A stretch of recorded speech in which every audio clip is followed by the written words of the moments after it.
YCP ప్రభుత్వాన్ని అధాపాతాళానికి తొక్కేద్దామా? YCP ప్రభుత్వాన్ని అధాపాతాళానికి తొక్కేద్దామా? తొక్కేస్తున్నాం. మన ప్రభుత్వాన్ని స్థాపిస్తున్నాం.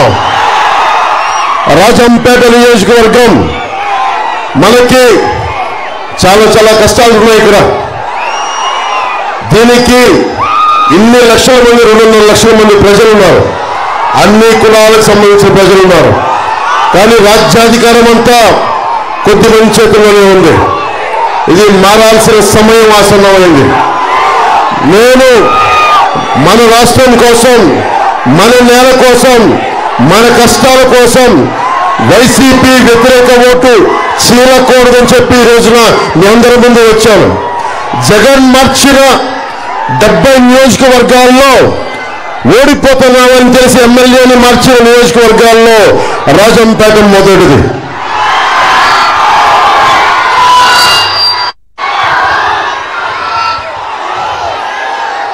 మిథున్ రెడ్డి గారు సారా వ్యాపారాలు చేసుకునే మిథున్ రెడ్డి నేను పోటీ చేస్తున్న పిఠాపురంకి వచ్చి నన్ను ఓడిస్తారండి. నాకు సమయంలో నేను మిథున్ రెడ్డి గారిని కలిసా ఢిల్లీలో కలిసి ఆయన చెప్పిన విషయం ఒకటే, మేము మా జిల్లాలోకి మేము ఎవరిని రానివ్వం, మా జిల్లాలోకి ఎవరు వచ్చినా సరే మేము ఎదుర్కొని తొక్కేస్తాం అనేది చాలా అందంగా చెప్పాడు మా 10 మనిషి. యువత మీరందరూ ఉన్నారు ఇక్కడ. మీరు తలుచుకుంటే మార్పు ఎందుకు రాదు? సలసల కాగే రక్తం మీది. గొలుసులు తెంచుకునే కండ బలం ఉంది. మరి గుండె బలం ఎందుకు లేదు మీకు? గుండె బలం ఉందా లేదా మీకు? గుండె బలం ఉందా లేదా? పెద్దిరెడ్డి రామచంద్రారెడ్డి గారిని, మిథున్ రెడ్డిని కొట్టే గుండె బలం ఉందా లేదా? ఉందా లేదా? ఉందా లేదా?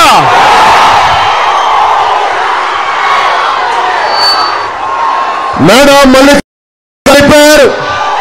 ఆయన స్థానంలో ఆకేపాటి అమర్నాథ్ రెడ్డి గారు వస్తా ఉన్నారు. ఇద్దరు అడ్డగోలుగా దోచేశారు. వారిని పక్కకు పెట్టి మనకి బాలసుబ్రహ్మణ్య గారిని రాజంపేట ఎమ్మెల్యేగా తెలుగుదేశం సైకిల్ గుర్తు మీద గెలిపించాల్సిందిగా కోరుకుంటా ఉన్నాం.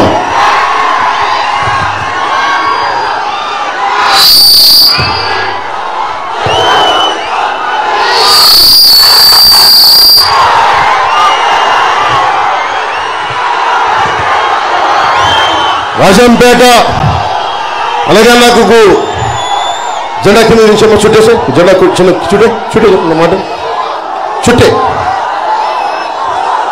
అన్నమయ్య డ్యామ్ అడ్డగోలుగా నిర్లక్ష్యంతో ఇసుక దోపిడీతోటి నిండిపోతున్నా కానీ డ్యామ్ నిండిపోతే హెచ్చరికలు ఉన్నా కానీ లక్ష్య పెట్టకుండా లారీలను ఇసుకలు నింపుకుంటా దాదాపు 39 మంది నిండు ప్రాణాలు పోయినాయి. కొన్ని వేలాది పశువులు పోయినాయి.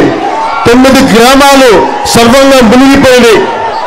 ఈ డ్యామ్ తెగిపోతుందని ముందుగానే హెచ్చరికలు ఉన్నా ఇసుక తవ్వకాలు లారీలను బయటికి తెచ్చుకునేందుకు కాలయాపన చేస్తా ఉన్నారు. 39 మంది చనిపోయారు ఆ రోజున.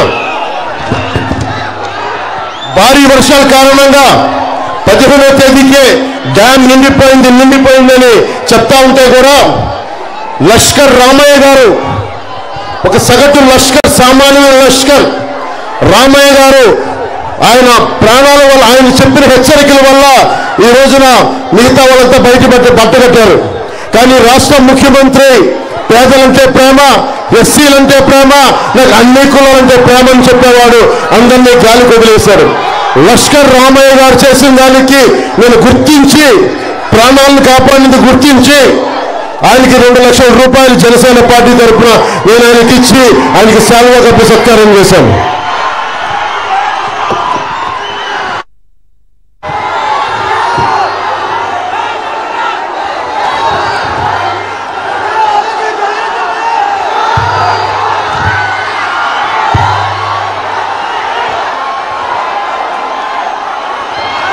ఒకవైపు డ్యాములు కొట్టుకుపోతా ఉంటే ఇక్కడ పెద్దిరెడ్డి రామచంద్రారెడ్డి గారు, నితిన్ రెడ్డి గారు, మిగతా వాళ్ళంతా కూర్చొని లిక్కర్ సంస్థలు నడిపిస్తా ఉన్నారు. మీకేమో ప్రాణాలు పోతున్నాయి, ఉపాధి అవకాశాలు లేవు, ఉద్యోగ అవకాశాలు లేవు, వ్యవసాయం లేదు, రౌడీజం పెరిగిపోయింది. ఎవరైనా మాట్లాడితే కొట్టడాలు, చంపడాలు. ఈ మధ్యన ఇప్పుడే చూశారు, వేధించి ఆత్మహత్య చేసుకునేలా చేశారు. ఇది మారాలి అంటే టీడీపీ, భారతీయ జనతా పార్టీ, జనసేన కూటమి ప్రభుత్వం రావాలి. అదొక్కటే మార్గం దీనికి. దాదాపు ఒక్క ముగ్గురు దగ్గర సంపద ఉండిపోయింది ఈ నేలలో. పెద్దిరెడ్డి రామచంద్రారెడ్డి గారు, వారి అబ్బాయి, వారి తమ్ముడి దగ్గర ఉండిపోయింది మొత్తం సంపద అంతా. మీరేమో ఉపాధి అవకాశాలు లేక రోడ్ల మీదకి వచ్చి తిరుగుతూ ఉన్నారు. మీ కష్టాలతోటి మీరు కడుపు పట్టుకొని ఎక్కడో విదేశాలకు, లేదంటే ఎక్కడో గల్ఫ్, ఎడారి ప్రాంతంలో గల్ఫ్లకి పోతా ఉన్నారు. ఐటీ పరిశ్రమల్లో ఉన్న అమర్ రాజా బ్యాటరీని తరిమేశారు. ఉపాధి అవకాశాలు కల్పించే అమర్ రాజా బ్యాటరీని తరిమేశారు. ఇక్కడ నుంచి తిరిగి పరిశ్రమలు తెచ్చుకోవాల్సిన అవసరం ఉంది. అలాగే ఉద్యాన పంటలకి మనం కాపాడుకోవాల్సిన అవసరం ఉంది. కోల్డ్ స్టోరేజ్లు కావాల్సిన అవసరం ఉంది. ఇవన్నీ కావాలి అంటే మనకి కూటమి ప్రభుత్వం రావాలి.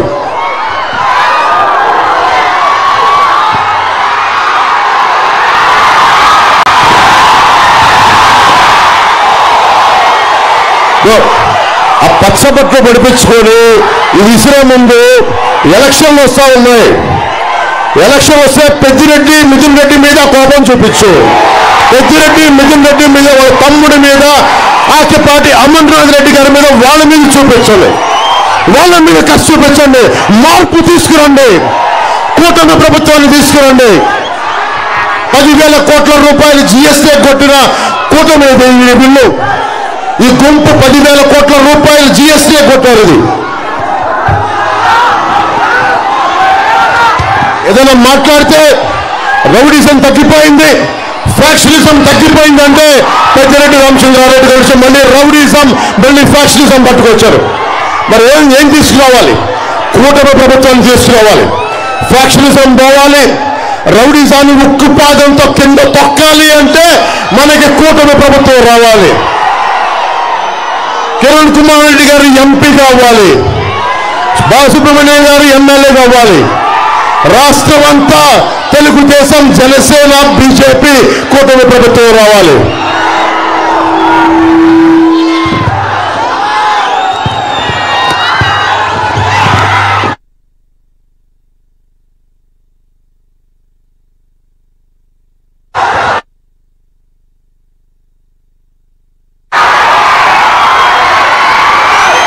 ఇలా రౌడీజం లిస్టు చదువుతా ఉన్నాం. అంగళ్ళల్లో చంద్రబాబు గారి మీద కేసులు పెట్టారు. రౌడీజం ఏ స్థాయికి వెళ్ళిపోయిందంటే పుంగనూరులో 3 పంచాయతీలు తప్ప అన్ని ఏకగ్రీవం చేసుకున్నారు. ఇసుక టెప్పర్ మీద ఇలా పేరుంటే బెంగళూరు దాకా ఎవరూ ఆపే హక్కు లేదు. పులిపర్ల మండలంలో నీలాంటి ఒక సగటు మనిషి, సామాన్యమైన కార్యకర్త అడిగితే 2 చేతులు ఎరగొట్టారు మిథున్ రెడ్డి గారి ప్రజలు, మనకి పెద్దిరెడ్డి గారి మనుషులు. బోరగమంద పంచాయతీలో ఒక కార్యకర్తకి అడ్డగోలుగా 2 కాళ్ళు నరికేశారు. ఏంటి దందా అని అడిగితే మరి మార్చాలా లేదా?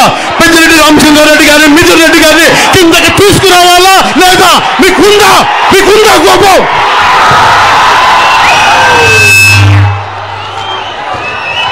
డైరీ జగన్ వచ్చి డైరీ హెరిటేజ్ డైరీ అడ్డగోలుగా తీసేస్తున్నారని చెప్పి అమూల్ డైరీని తీసుకొచ్చారు. మాట్లాడితే క్లాస్ వార్ అని మాట్లాడే జగన్ రెడ్డి హెరిటేజ్ పరిశ్రమని, చాలా మంది డిపెండ్ అయిన హెరిటేజ్ పరిశ్రమను దెబ్బకొట్టాలని అమూల్ని తీసుకొచ్చి, అమూల్ మట్టుకు వాళ్ళు ఉంటున్న పెద్దిరెడ్డి గారు, మిథున్ రెడ్డి గారు ఉంటున్న ఏరియాలోకి మళ్ళీ అమూల్ రాకూడదు. మళ్ళీ అన్నిటికంటే దారుణంగా పెద్దిరెడ్డి గారి శివశక్తి డైరీ,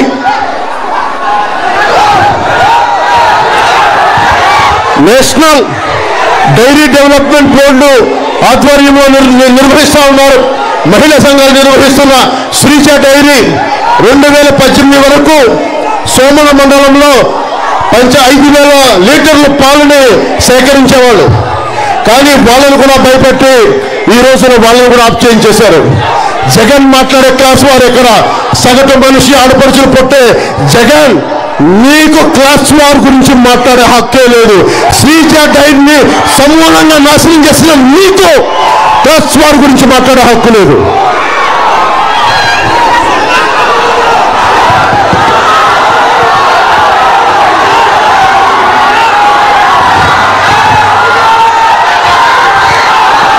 మీకు ఒకటే చెప్పి ముగిస్తాం.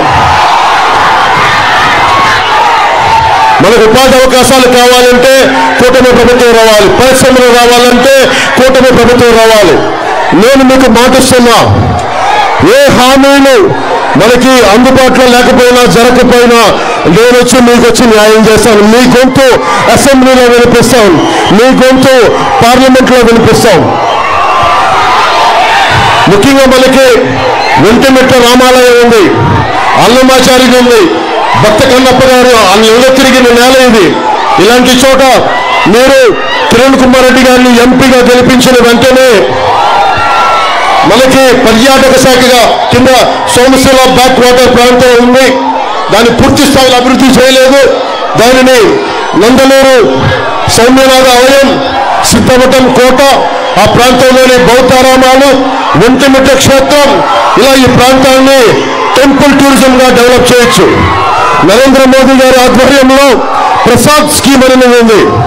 అది pilgrimage reservation spiritual augmentation drive. అది 100% కేంద్రం నిధులు కూర్చొని ఇస్తుంది. అది ఈ రోజుకి శ్రీశైలం టెంపుల్కి వాళ్ళు అడిగే ప్రసాద్ స్కీమ్ లో ఉంటామంటే 47,44,99,000 రూపాయలు ఈ రోజున శ్రీశైలంకి ఇచ్చారు. మనకి కిరణ్ కుమార్ రెడ్డి గారిని గెలిపించగానే మొట్టమొదటిగా మనం చేసేది ఆ ప్రసాద్ స్కీమ్ ని మన ఒంటిమిట్ట క్షేత్రానికి అప్లై చేసి చక్కటి టూరిజం డెవలప్మెంట్ సెంటర్ గా చేసుకుంటే మీ అందరికీ బోలెడన్ని ఉపాధి అవకాశాలు వస్తాయి.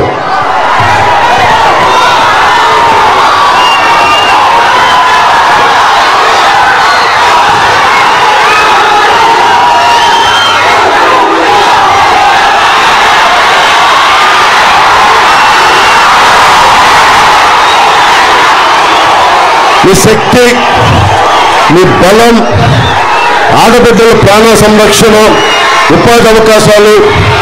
నేను దశాబ్దంగా ఇక్కడే తిరిగా. ఇందాక కిరణ్ కుమార్ రెడ్డి గారు చెప్తా ఉన్నారు స్ట్రగ్లింగ్ స్టార్ అని. సినిమాలోకి వచ్చి మీ అభిమానం సంపాదించడానికి సమయం పట్టింది. అలాగే ఈ రోజున పొలిటికల్ గా స్ట్రగుల్ అవుతా ఉన్న సంవత్సరం కాదు, 2 సంవత్సరాలు కాదు, దశాబ్దం నుంచి దేనికోసం జెండాకి వేదించు, జెండా చుట్టే టీవీకి అర్థం.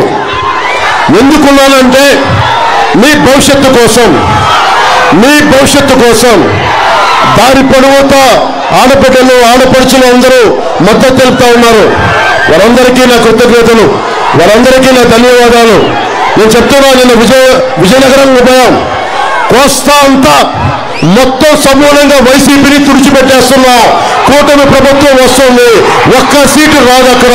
మన రాయలసీమలో కూడా వైసీపీని నేలకి అంటించేయాలి, నేలకి తుడిచిపెట్టేయాలి. ఇది మీకు ధైర్యం కావాలి. దీనికి నేను మీకు ధైర్యం ఇస్తున్నా. మీ ప్రాణానికి నా ప్రాణం వద్దు. మీరు బయటకు వచ్చి బలంగా ఓటేయండి. భయపడకుండా ఓటేయండి. నేను నా ప్రాణానికి, మీ ప్రాణానికి నా ప్రాణం అంటే అసలు బయటికి రండి. ఈ దౌర్జన్యాన్ని అరికట్టండి. జగన్మోహన్ రెడ్డిని పాతాళానికి కింద తొక్కి పడేయండి.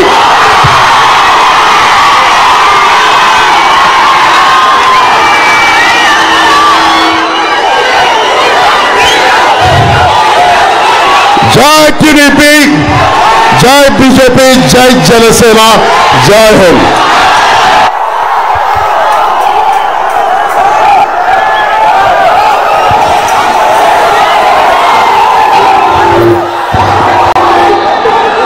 అభివృద్ధి అంటే ఆంధ్రప్రదేశ్ అంటే చంద్రబాబు నాయుడు.